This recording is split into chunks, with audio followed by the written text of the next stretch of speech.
Unifacisa está de portas abertas para você. Venha conhecer a nossa estrutura e experimentar a incrível experiência universitária do nosso ecossistema. Laboratórios de todas as áreas, complexo esportivo, área de lazer, vivências em sala de aula e muito mais. Temos horários exclusivos para você e contamos com todas as medidas de biossegurança. Agende seu horário e conheça a Unifacisa.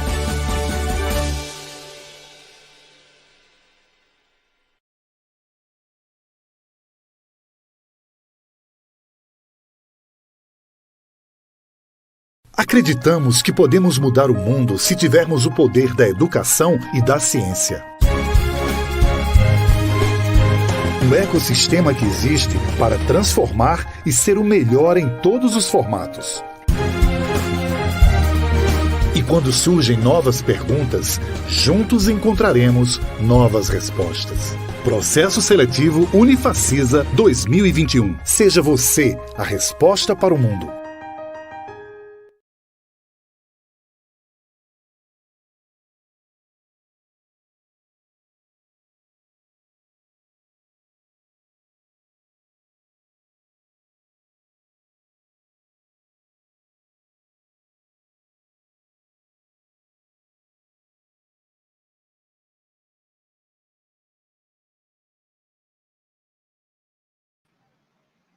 Pronto.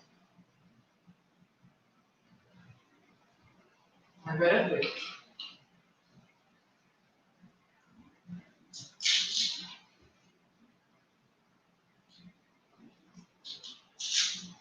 Agora sim, boa tarde, meus queridos. Estamos aqui diretamente do Laboratório de Plástica do curso de Arquitetura e Urbanismo da Unifacisa. É um prazer estar aqui com vocês nessa jornada do ensino superior. E eu estou aqui com a proposta de apresentar para vocês, primeiramente, o curso de arquitetura, o que é uma arquitetura, na verdade, e também o curso de arquitetura da Unifacisa, Arquitetura e Urbanismo, que é o melhor curso do Norte e Nordeste do nosso país. E temos como título Pilares da Arquitetura. Antes disso, eu queria dizer para vocês que eu estou aqui na instituição sem máscara, porém estou sozinho dentro da sala de aula, então, para que vocês consigam me entender bem, eu estou agora sem máscara, porém, a instituição está tomando todos os cuidados em relação à pandemia, então, queria que vocês ficassem muito tranquilos em relação a isso. Pilares da arquitetura é um tema que eu gosto muito de falar, já estou vivendo arquitetura há algum tempo, e a primeira pergunta seria, o que é arquitetura? Então, a gente tem essa menina com essa grande pergunta, que talvez você também esteja com essa pergunta. O que é arquitetura? Eu fiz essa pergunta lá em 98, quando eu fui fazer o meu vestibular. Eu não sabia exatamente o que era arquitetura, mas ao longo do curso, a gente foi descobrindo o que é arquitetura. E, antes de apresentar para vocês o que é arquitetura, eu vou apresentar esse time lindo que eu estou representando agora. São mais de 50 profissionais que eu coloquei como time de formadores de arquitetos. A maioria são arquitetos, porém temos alguns designers também, algumas pessoas de outras áreas que nos ajudam na formação dos melhores arquitetos da Paraíba. Então, eu agradeço a todos eles, meus queridos amigos, professores. Estou representando todos eles aí, em especial a coordenação de arquitetura, o professor Jean e o professor Ricardo. A pergunta era, o que é arquitetura? E esse rapaz, Marco Vitruvio, disse lá no século I a.C., ele era romano, e ele começou a definir o que era, de fato, arquitetura. E a arquitetura segue 3 pilares principais, que é a firmitas, a utilitas e a venustas. Que palavras estranhas, talvez vocês nunca tenham escutado essas palavras que são de uma origem grega, né? E firmitas significa a firmeza, ou a estrutura da edificação. para que ela fique em pé, né? A arquitetura precisa ter essa firmeza, precisa ter estrutura para que ela consiga ter uma base sólida, para que ela se sustente. Ela precisa ter utilitas. O que é utilitas? A gente relaciona com a utilidade ou a funcionalidade da edificação. Então, o Vitruvius diz que a arquitetura precisava ter afirmitas, mas precisa também utilitas. Precisa ter uma função bem definida para que a arquitetura funcione de forma adequada. E precisa ter também avenustas. A arquitetura também é uma arte e ela precisa, como uma arte, também considerar a beleza, a estética da edificação. Então, esses são os 3 pilares principais que lá Vitrúvio definiu no século I a.C., do que seria a arquitetura. Mas é claro que ao longo dessa aula vocês vão ver alguns outros elementos que são importantes também para que a arquitetura funcione. A definição de arquitetura, segundo o dicionário e o guia do estudante, a gente tem aí, é a arte de projetar e construir edifícios, de acordo com um dos dicionários. E o guia do estudante diz que é a arte de projetar e organizar espaços internos e externos de acordo com critérios de estética, conforto e funcionalidade. Mais ou menos seguindo aquilo que a gente disse lá de Vitrúvio. Então, se você é uma pessoa que gosta de arte, uma pessoa que gosta de construção, uma pessoa que é muito criativa, a arquitetura é a profissão mais indicada para você. Então, você pode vir conhecer a nossa estrutura, que é a melhor estrutura daqui do Norte e Nordeste. Eu estou em um ponto só, que vocês estão vendo aqui ao fundo algumas maquetes, vocês vão ver daqui a pouco a gente trabalhando com uma das ferramentas para arquitetura, que é o Heliodon.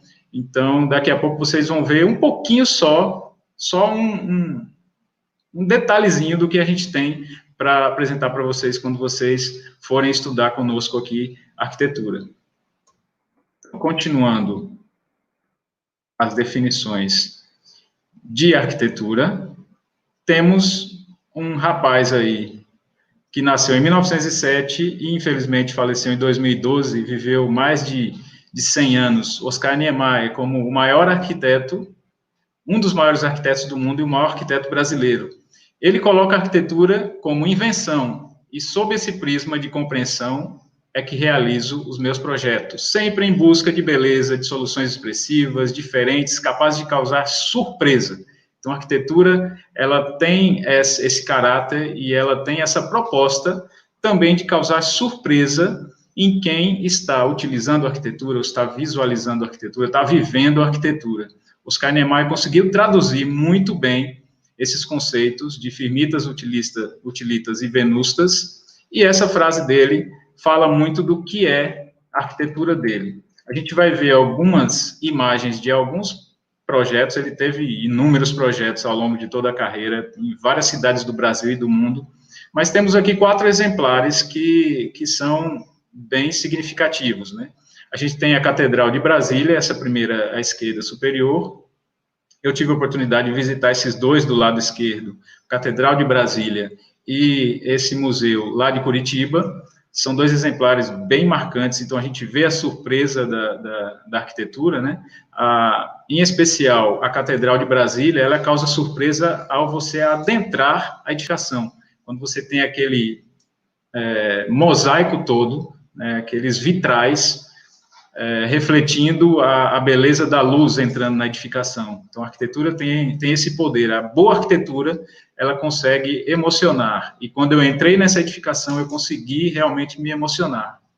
Temos o Museu do Olho aí em Brasília, o Museu Oscar Niemeyer, que ele tem balanços aí na estrutura gigantescos. Não sei se vocês já conseguiram ver a escala dessa edificação, mas ela é muito grande e tem balanços aí bem consideráveis. Então, a estrutura foi muito bem considerada para a construção dessa edificação. Temos à direita superior, essa rampa vermelha aí, toda serpenteando o acesso para a edificação, o Museu de Niterói, que é lá no Rio de Janeiro. E o interessante desse museu, que mesmo ele tendo sido construído, se eu não me engano, no final da década de 90, ele tem um caráter muito futurista, né? Eu já vi até alguns comerciais filmados próximos desse museu, e ele tem realmente essa ideia de parece um disco voador, e ele se integra totalmente à paisagem, você vê a inclinação que foi dada à edificação em relação à paisagem de fundo, onde tem ali aquela serra exatamente ao lado direito da edificação. E vocês conhecem muito bem, quem é de Campina Grande, conhece muito bem o nosso Museu do Artista Popular, mais conhecido como o Museu dos Três Pandeiros, né? Que é um belíssimo exemplar da arquitetura de Niemeyer, uma das últimas obras que ele viu ser terminado em vida. Então, é bem marcante, porque é uma das obras mais recentes dele, né? E se integra totalmente à paisagem também. Quem já adentrou essa edificação consegue se sentir quase que flutuando em cima da água. Continuando aí com nossos arquitetos, é claro que a gente não podia deixar de falar de arquitetas. E hoje as arquitetas são a maioria nos cursos de arquitetura. Carla Joaçaba é uma das exemplares hoje no Brasil mais significativos. E ela tem como frase: sustentabilidade em arquitetura é construir com o acessível. Então, temos duas palavras aí que são importantíssimas hoje na arquitetura. A gente falou de firmitas, utilitas e venustas, mas hoje a gente tem a sustentabilidade como algo que precisa ser considerado em todos os projetos, e também a acessibilidade. Então, Carla Joaçaba consegue, com alguns projetos que a gente vai ver, de duas casas no Rio de Janeiro, que tem essa ideia de integração com a natureza, de sustentabilidade, de utilizar materiais locais. Isso tudo ela consegue fazer de uma forma brilhante. Carla Joaçaba é uma das premiadas da arquitetura brasileira e reconhecida mundialmente como uma das arquitetas mais destacadas atualmente. Mas o que é urbanismo? Se você vem para a faculdade de arquitetura e urbanismo, você precisa entender o que é arquitetura e também o que é urbanismo. Vejamos algumas definições do que é urbanismo. Pelo dicionário, a gente tem que é o conjunto das questões relativas à arte de edificar uma cidade. Mas também temos a tradução do latim, que urbis é cidade. Então, urbanismo sempre vai estar ligado a um projeto de cidade. Uma cidade mais voltada para as pessoas, não uma cidade como na década de 50, 60, em que o urbanismo era voltado para os conceitos do modernismo, que levava muito em consideração as grandes distâncias e utilização de automóvel. Hoje a gente tem um conceito de urbanismo muito mais voltado para pessoas. A gente vai ver daqui a pouco alguns arquitetos e urbanistas que trabalham nessa temática. Mas eu falei da temática dos arquitetos modernos, eu não podia deixar de trazer aqui para vocês um exemplar que é Lúcio Costa, que ele nasceu em 1902 e faleceu em 1998. Ele diz que Brasília, cidade que inventei. E realmente muitos acham, e talvez você até hoje pensou que Oscar Niemeyer era o projetista de Brasília, que era o arquiteto que projetou Brasília. Não foi ele. Foi Lúcio Costa, o autor do projeto de urbanismo de Brasília.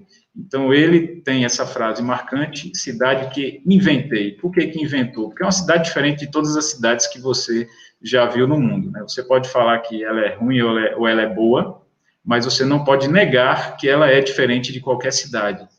Foi concebida em função de dois eixos, né? Você tem o eixo das edificações, que são os eixos residenciais, né? Das superquadras. Quem já foi a Brasília e conhece Brasília sabe muito bem do que eu estou falando. E o eixo monumental, que é o local onde tem os ministérios, onde é o Congresso Nacional, onde tem a torre de TV, enfim. Então, é uma cidade que não tem um centro. Apesar de ter um centro geográfico, o centro dela, na verdade, é diluído em um grande eixo, diferente de Campina Grande, por exemplo, que tem o seu centro, que é também o centro histórico, João Pessoa, que tem o seu centro, que também é o centro histórico. Brasília é diferente, principalmente também porque ela foi concebida do zero. Temos aí um arquiteto que ele não é brasileiro, ele é europeu, dinamarquês, e ele nasceu em 1936. E ele fala o seguinte: primeiro modelamos as cidades, e então elas nos modelam. A gente sabe que muito do que a gente age na cidade é em função do próprio ambiente, da própria resposta que temos do ambiente. Então, a gente age de acordo com o ambiente e o ambiente também nos modela. Então, é interessante isso que ele fala, e é interessante também a forma como ele trabalha. A gente tem cidades aí que são projetadas de acordo com os conceitos de Engel, que são muito voltados para a cidade para a pessoa, cidade na escala humana, cidades que fazem com que a vida das pessoas, principalmente na rua, na calçada, seja mais viva, né? Que a vida possa acontecer de fato. A gente vê aí duas imagens que no uso da bicicleta, né, nessa superior à esquerda. Então, uma das questões que ele utiliza bastante é em garantir locais para que a mobilidade seja feita também por veículos de pequeno porte, como a bicicleta. Então, em várias cidades europeias já tem esse conceito muito arraigado pela população. Aqui na nossa cidade estamos começando a ter essa ideia de locais para bicicleta. Vocês estão vendo que alguns locais já estão tendo ciclovias, ciclofaixas. Em João Pessoa também já tem uma estrutura interessante. Não chega aos pés da Europa, mas o que está chegando aqui é exatamente reflexo do que já está sendo utilizado na Europa e está funcionando bem. Temos também locais em que a rua é utilizada como um local de convivência, que vocês estão vendo aí algumas barraquinhas, as pessoas utilizando o comércio local, com fachadas ativas, voltadas para a rua. Então, isso tudo a gente vê em alguns locais, em algumas cidades. Em Campinas, em especial, se você for lá no Calçadão, em vários horários do dia, você vai ter essa vida ativa na cidade. Mas se você vai a alguns bairros da periferia, você vê que essa vida de pessoas caminhando pela cidade não é tão normal como no Calçadão e como essa imagem que vocês estão vendo aí do projeto Engel. Mas arquitetura e urbanismo vai tratar de várias questões. Primeiramente, do edifício, né? O edifício envolve várias questões, como o projeto de interiores, é uma área que a gente vai ver mais à frente, que tem um mercado bem abrangente para o projeto de interiores. Vários alunos egressos nossos saem e começam a desenvolver a sua atividade em projeto de interiores. Temos a pós-graduação em projeto de interiores aqui na Unifacisa. Então, é uma área que realmente está tendo muito mercado atualmente.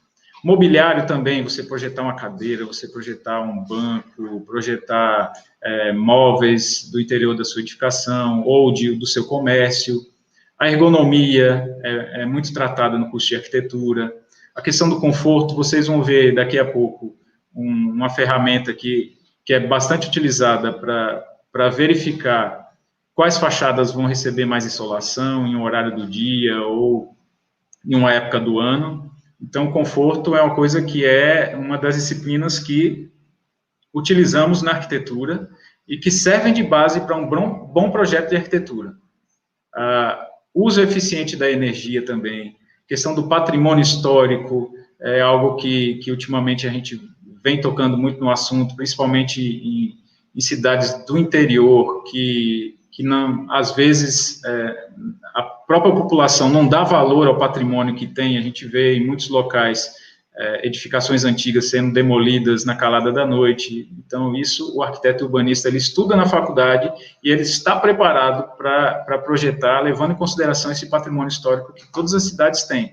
Mobilidade urbana é algo também que eu acho que você já deve ter passado alguma dificuldade em relação a chegar no horário e estar preso no trânsito, ou então estressado porque está preso no trânsito e aquele barulho todo. Então, mobilidade é algo que precisa ser bem estudado. Nós estudamos bastante aqui na faculdade. Temos arquitetos e urbanistas muito atuantes no mercado. Temos aqui a professora Aida, que é presidente do Lab Rua, que estuda diretamente a relação das pessoas com a cidade, estuda bastante mobilidade. Ela participou do plano de mobilidade de Campina Grande e tenho uma bagagem muito grande para passar para vocês, questões relacionadas ao uso da bicicleta, principalmente. Eu sou também uma pessoa que sou entusiasta de bicicleta, utilizo bicicleta direto, né, para me deslocar pela cidade, e a gente consegue perceber a qualidade de vida que a mobilidade por bicicleta nos traz, né. Outra questão aí importante, parques e praças. Em Campina Grande a gente tem alguns poucos parques, né, mas esses parques estão tendo uma oferta de profissionais que estão saindo da Unifacisa preparados para qualificar esses parques, para que eles funcionem de forma adequada. Temos o Parque da Criança em Campina Grande, que funciona satisfatoriamente, pode melhorar algumas questões. Temos o Parque de Bodocongó, temos várias praças em Campina que precisam, que estão necessitando de requalificação, e os nossos arquitetos urbanistas vão sair preparados para qualificar a cidade de espaços públicos de qualidade. As questões sociais também a gente não pode deixar de lado. Em um país que tem desigualdades sociais gigantescas, a questão social é algo que a gente também trata muito aqui na faculdade. Tem uma disciplina que se chama Habitação de Interesse Social, que vai tratar exatamente de habitações para pessoas de baixa renda, com recursos, é claro, que às vezes não são tão grandes, mas com a qualidade de espaço, que temos aqui o professor Marcos Suassuna, que é especialista na área, que vai poder lhe dar uma base bem grande em relação a projetos em habitação de interesse social. Equipamentos urbanos relacionados ao meio ambiente e, principalmente, tudo isso voltado para a sustentabilidade, né? Que hoje a gente não pode deixar de falar, nosso planeta clama por isso e nós estamos aqui para lhe dar essa base em relação à sustentabilidade. Algumas disciplinas trabalhadas aqui na faculdade, que nós temos atualmente uma matriz curricular. Eu tive o prazer de participar da reformulação dessa matriz, muito atual, e uma questão também que é um diferencial na nossa instituição, é que praticamente todos os professores são atuantes no mercado, seja em arquitetura, seja em urbanismo, seja em relação a patrimônio histórico. Temos o professor Raglan, que é atuante lá no IFAM, em João Pessoa. Temos professores que participam do Conselho de Arquitetura e Urbanismo, que participam do Instituto de Arquitetos Brasileiros. Então, o nosso corpo de professores é bem qualificado e vai poder lhe dar uma base em relação a todas essas disciplinas aí, todas essas áreas do curso, relacionada à metodologia de projeto, metodologia científica, tecnologia. Não tem como você projetar sem levar em consideração a tecnologia, principalmente hoje, né, que a gente pode ter, inclusive, casas que você opera simplesmente por um comando do celular, um comando de voz. Tecnologia tem que ser algo que você precisa estar antenado, e nós temos essa qualificação para lhe passar esses conceitos todos, relacionados à teoria e história da arquitetura. O professor Ricardo, coordenador também, é o cara da TAU. Então, TAU que a gente diz é teoria e história da arquitetura e urbanismo. Então, é um cara que sempre faz com que os alunos saiam das quatro paredes da sala de aula e partam para a prática, né? Expressão gráfica, a gente tem aqui as pranchetas totalmente adequadas para esse desenho, mas não somente pranchetas, você vai ter bagagem de softwares que dão hoje essa flexibilidade ao projeto, né? A gente não trabalha somente com pranchetas, na verdade a gente ensina os alunos a desenhar com prancheta, mas eles praticamente no início do curso já começam a utilizar os softwares para arquitetura. O projeto do edifício também é algo que é quase que a linha projeto e urbanismo, essas duas linhas quase que são a coluna vertebral, né, do curso. Então, a gente tem e também o paisagismo, né, essas três disciplinas fazem com que toda essa base que vocês têm das outras disciplinas possam ser aplicadas no projeto do edifício, projeto urbano e projeto de paisagismo.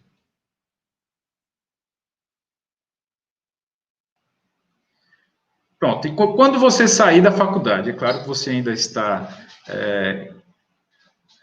ansiando entrar, e eu acredito que você tem condições de entrar, e você vai poder sair do mercado para trabalhar com equipes multidisciplinares. A gente vai trabalhar com engenheiros, a gente vai trabalhar com pessoas que podem dar essa base toda em relação à tecnologia, à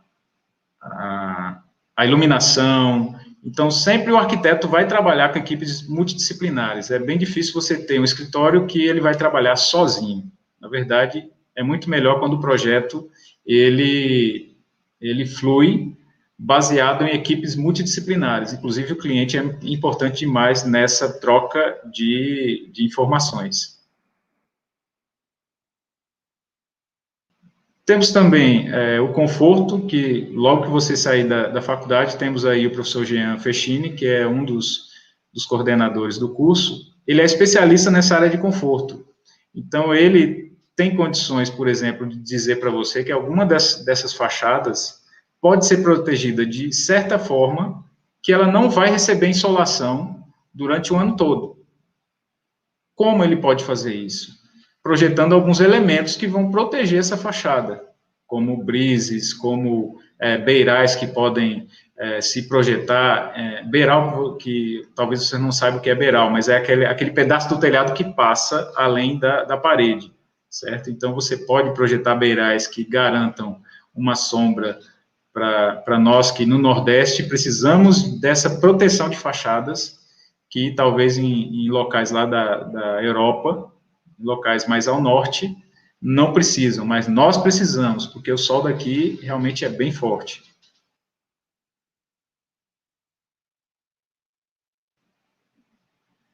Outra forma de atuar em arquitetura é diretamente em obras. Mas aí você pode perguntar, mas não é engenheiro que constrói? Não, o arquiteto ele também tem capacidade para construir. Ele pode pegar um projeto e levantar do zero. É claro que ele precisa se especializar na área, ele precisa fazer estágios, e isso é uma coisa que a gente tem aqui na Unifacisa, tanto estágio obrigatório como não obrigatório, sempre tendo convênio com grandes escritórios e com grandes construtoras. Quando você chegar aqui, você vai ter condições de ter essa base de como chegar na construção, se comportar e entender o que é um canteiro de obras, entender o que é uma equipe de construção, saber se comunicar. A gente tem disciplinas também relacionadas a isso, saber se posicionar. A gente tem o professor Romero, que é da área de marketing, que vai poder lhe dar essa base. A próxima forma de atuação aí, em projetos residenciais. É claro que a arquitetura, quando fala de arquitetura, a gente já imagina o projeto residencial. Mas não é só isso. É claro que a maioria dos arquitetos talvez saiam e vão partir para um projeto de reforma de edificações, enfim, projetos residenciais. Mas tanto projetos residenciais de multifamiliares, como prédios, né, várias famílias, ou unifamiliares, como é esse caso aí que você está vendo, a edificação, que envolve toda uma gama. Aí vocês estão vendo desenhos arquitetônicos, vocês estão vendo cortes, fachadas, vocês estão vendo aí uma forma de representar a edificação para que as pessoas que vão construí-la possam fazer com que essa obra saia do papel e seja vivenciada, né? Isso tudo vocês vão ter essa base aqui no curso de arquitetura da Unifacisa. Patrimônio histórico, como eu já disse no início, né, é algo que as cidades precisam valorizar. A gente precisa garantir que a memória da cidade sejam passadas de geração em geração. Isso também está dentro do conceito de sustentabilidade. Então, esse patrimônio histórico, a gente está vendo aí, se eu não me engano, é Salvador. Enfim, se não for, desculpe pelo erro. Mas o patrimônio histórico de Salvador, de São Luís, de Recife, de João Pessoa, de várias outras cidades históricas do Brasil, e também, por que não dizer, de Brasília, que já é uma cidade histórica que precisa ser protegida. A gente tem essa base para que você saia da faculdade e saiba como se comportar no sítio histórico, saber como projetar para um sítio histórico. Esse ano mesmo a gente está com a disciplina de ateliê de projeto de arquitetura com o pessoal do 9º período, e estamos dando essa base para que eles consigam fazer um projeto lá no Centro Histórico de João Pessoa. E está sendo uma experiência maravilhosa, entender o que é o Centro Histórico de João Pessoa e entender como é que a gente pode projetar para um centro histórico. A gente tem disciplinas específicas em relação a essa matéria, mas também temos o ateliê integrado, que atualmente está trabalhando com essa temática. Projeto de interiores é algo que talvez grande parte dos egressos vão para o mercado de trabalho e aí acabam enveredando para a área de projeto de interiores, que a gente tem várias especializações que tratam do assunto. Então, se existem especializações que são oferecidas, é porque o mercado de trabalho está aquecido em relação ao projeto de interiores. Então, a gente vê que o projeto de interiores é algo que tem uma demanda muito grande, que a gente tem também uma base aqui bastante interessante, professores que são atuantes no mercado, tanto de João Pessoa quanto de Campina Grande, e vão poder lhe dar uma base grande em relação ao projeto de interiores. Paisagismo também é uma disciplina que trabalhamos dentro. Eu já falei sobre as 3 disciplinas, que são projeto de edificação, projeto urbano e paisagismo. O paisagismo, aqui tem uma imagem de um jardim que é lá em Poços de Caldas, no interior de Minas Gerais. Já tive a oportunidade de visitar esse lugar. Você se sente assim, quase que na natureza virgem, né? Esse daí é o jardim japonês. Então, como fazer com que a pessoa consiga ter esse contato direto com a natureza, que faz bem à saúde? A gente nunca ouviu tanto falar de que ficar trancado dentro de casa é algo que prejudica a saúde, como a gente vem ouvindo atualmente, né? E vem vivendo também na prática, de ficar tanto tempo dentro de casa, sem contato com a natureza, acaba que algumas doenças podem aproveitar. Então, o paisagismo, ele faz com que exatamente o efeito contrário, que você tenha saúde quando está próxima ou quando está próximo da natureza. Nós temos aqui professores, a professora Manuela, a professora Socorro e o professor Raglan, que são especialistas em paisagismo e vão poder dar para você essa base de como trabalhar com espécies nativas, espécies que não precisam ser trazidas de muito longe, que você não precisa gastar muito recursos para tornar o local que você mora como um pedacinho da natureza, né? É claro que é muito melhor você estar dentro de uma mata, assim, você se sente muito melhor, mas você trazer a natureza para dentro de casa é quase que uma simulação do que você estar próximo dessa natureza virgem. Então, o paisagismo é algo também que você vai ter, após sair do curso, um grande mercado com parques, praças, e também o paisagismo intralote, que é, no caso, o paisagismo da sua residência ou do seu comércio.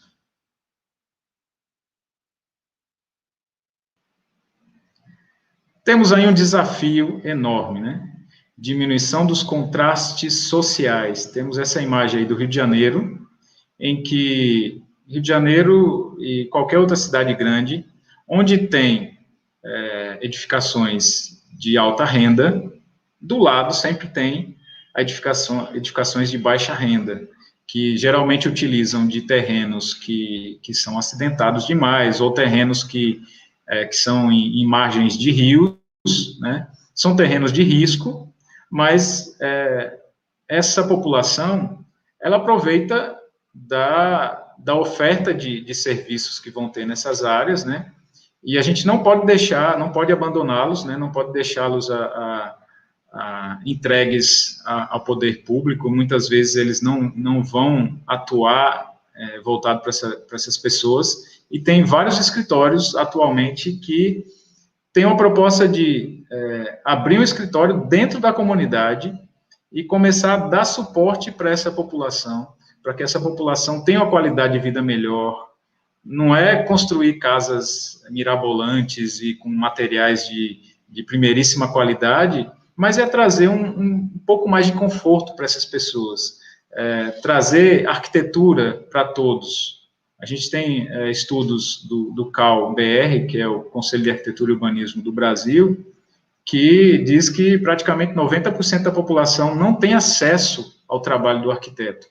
E isso é uma oportunidade muito grande para nós, levando em consideração que hoje temos uma lei que é de assistência técnica de projeto. Funciona mais ou menos como o atendimento de médicos no SUS. Então, pessoas que não têm condições de pagar pelo projeto podem ter acesso a um projeto de arquitetura por meio da lei da assistência técnica. É algo que ainda está muito novo no Brasil, mas já está começando a tornar mais frequente em algumas cidades. Então, a tendência é que vocês que vão entrar agora no curso, daqui a 5 anos, vão ter um mercado muito abrangente, principalmente relacionado à população de baixa renda.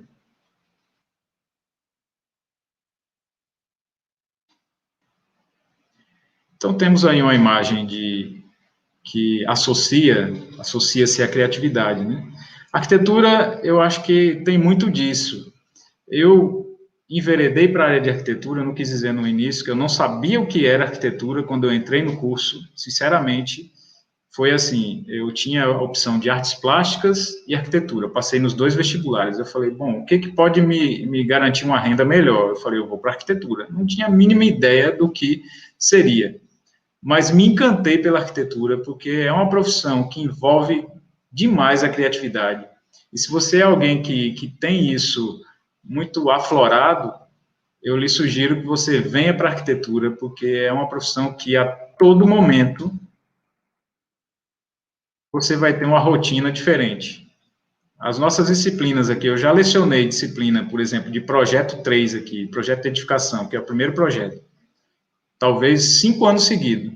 E cada disciplina era diferente da outra, envolvia uma temática diferente, as turmas eram diferentes. Então, essa rotina da profissão do arquiteto e do professor de arquitetura, que você também, depois que concluir o curso, pode ser um professor de arquitetura, é uma rotina que, na verdade, não se repete todo dia. Cada dia tem um projeto diferente para aprender.